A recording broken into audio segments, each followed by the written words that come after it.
Assalamualaikum warahmatullahi wabarakatuh. Jumpa lagi di channel Anak Singkong. Gimana nih kabarnya dulur semuanya? Semoga dalam keadaan sehat, lancar terus untuk rezekinya dan juga aktivitasnya. Seorang aktivis demokrasi Simba berkerudung. Ya, sekarang yang lagi ini nih speak up gitu ya. Sekarang tuh Simba eh, menjadi seorang perempuan yang merasa terzolimi, ya. Banyak diserang oleh netizen, katanya curhat di media. Kita sedih sekali loh ya, Mbak berkerudung lihatnya. Udah dong ya para netizen, please ya, tolong ya, jangan seperti itu. Kasihan sekali ini melihatnya ya. Beliau itu adalah seorang sosok yang selalu menyuarakan suara-suara rakyat loh ya, yang seperti itu. Tapi bohong. Aduh, Mbak sendiri sih Mbak ya, Mbak berkerudung. Kenapa sih Mbak ya harus menyebarkan berita bohong juga ya? Mengkritik sih boleh saja, tapi jangan lupa pakai data yang benar dong ya. Tuh, datanya tuh ya dimunculin gitu. Jangan bahasa enak aja bilang pemimpin daerah, walaupun nggak bilang nama nih ya, tapi arahnya kita tahu kemana, Mbak. Ya, pemimpin daerah itu yang pakai apa namanya dana anggaran efisiensi iklan katanya gitu dipakai untuk bayar buzzer gitu. Kita tahu arahnya kemana, Mbak. Ya, kita tahu lah, udahlah ya. Walaupun Mbak nggak sebut-sebut nama, kita tahu arahnya kemana. Mengkritik sih boleh ya, Mbak ya, tapi gunakan datanya. Jangan sampai bagi-bagi gitu ya. Jadi jatuhnya tuh kayak fitnah. Seperti itu. Kita lihat ya ini curhatannya Mbak berkerudung.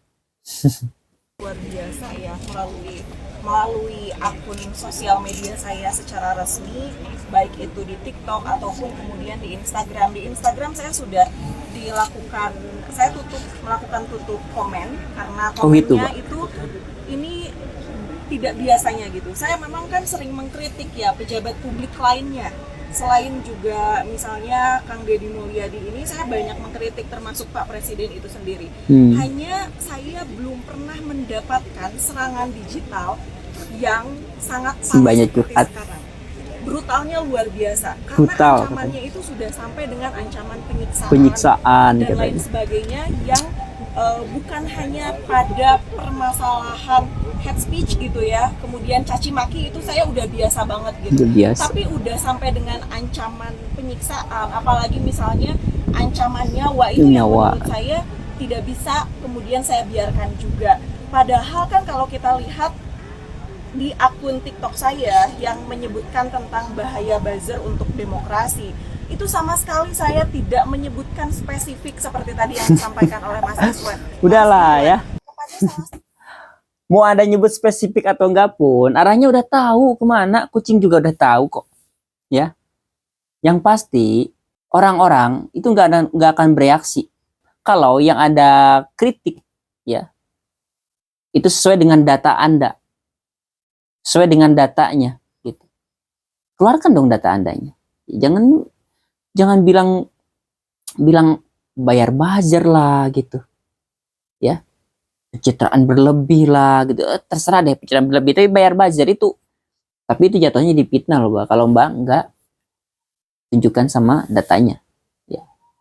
Terus juga Mbak bilang tuh ya, sampai selama ini belum pernah gitu ya nemu yang buzzernya tuh sebanyak ini gitu ya, membludak gitu ya komentar-komentarnya ke Mbak gitu ya. Mbak, apakah setiap warga Jawa Barat yang mencintai Kang Deddy Mulyadi itu buzzer buat Mbak? Ya, saya bertemu pun belum pernah, apalagi dapat uang. Tapi saya suka gaya kepemimpinan KDM, ya. Saya suka dengan cara beliau memimpin Jawa Barat ini. Mungkin hanya segelintir orang-orang yang tidak suka dengan kepemimpinan Kang Deddy Mulyadi ini. Ya biasalah, elit-elit yang merasa kadang duitnya itu terganggu, atau bajer-bajer yang berlindung di balik jubah aktivis demokrasi gitu ya, bisa juga seperti itu ya. Sudahlah ya, jangan sampai bajer teriak buzzer gitu. Ini sekarang kita lihat untuk video. dari netizen ya. Mengerahkan buzzer untuk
Ya, ada beneran juga ya.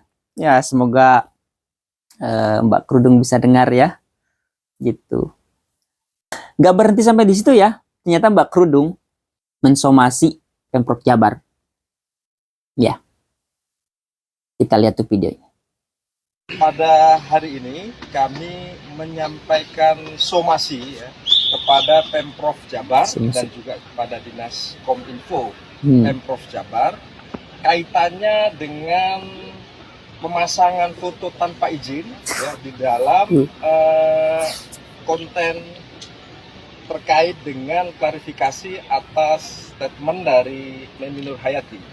Perlu kami sampaikan bahwa pemasangan foto itu tanpa izin itu kemudian memicu ya, terjadinya doxing yang dialami oleh klien kami, dan itu sangat kontraproduktif dengan upaya kita membangun ruang mengekspresikan pendapat yang kondusif gitu ya. yang sangat parah seperti sekarang. Brutal. Udahlah, Mbak, saran saya, udahlah. Mending berhenti aja dari kritik-kritik yang jatuhnya itu gibah, malah jatuhnya lagi tuh ke fitnah. Gitu ya, apalagi sampai anti fotonya dipajang-pajang sama orang lain, sama media lain. Udahlah ya.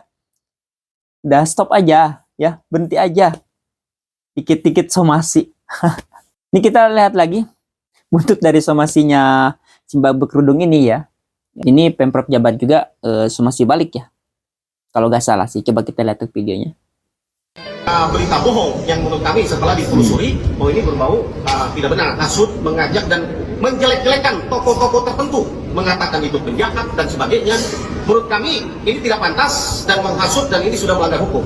Untuk itu kami memberikan waktu 1 kali 24 jam untuk segera meminta maaf kepada masyarakat Jawa Barat, khususnya untuk segera meminta maaf. Kalau tidak, maka kami tim hukum Jabar Istimewa akan mengambil langkah hukum, melaporkan ke pihak kepolisian dan memprosesnya secara hukum. Iyalah, biar kapok juga ya, biar gak nebar fitnah di mana-mana.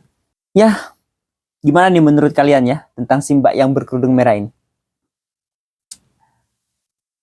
Kalau nggak salah ya, si Mbak berkerudung merah ini itu fraksi PDIP sih, kalau nggak salah ya. Mohon dicek lagi. Terima kasih untuk kalian sudah menyimak untuk videonya. Assalamualaikum warahmatullahi wabarakatuh.